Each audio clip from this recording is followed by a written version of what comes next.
Good morning. For today's vlog, I will going to show you how to make homemade breadcrumbs.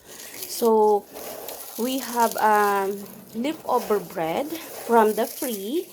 So, yet last night I baked this one to toast like this. So, the next process, guys, we are going to have a food processor or a blender so we can blend this one in a blender to make breadcrumbs. Yeah, so you're not going to buy any more from the store. You can save your money.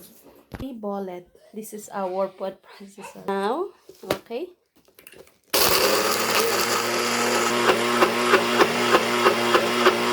so our breadcrumbs. Look at that.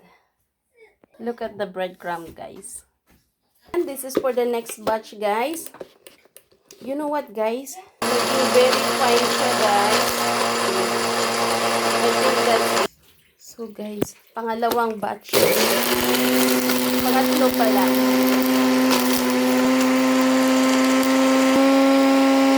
Hi guys, I'm so amazed. This is breadcrumbs now. So we have leftover bread. I'm thinking before we are throwing the bread. So now I know already I don't want to throw anymore the bread. So we can make some breadcrumbs like this when you make something. Wow, this is good, guys. So look at that. Smells good because it's already toasted. So I will put this in the container or I can use this immediately. So that's it, guys, how to make breadcrumbs.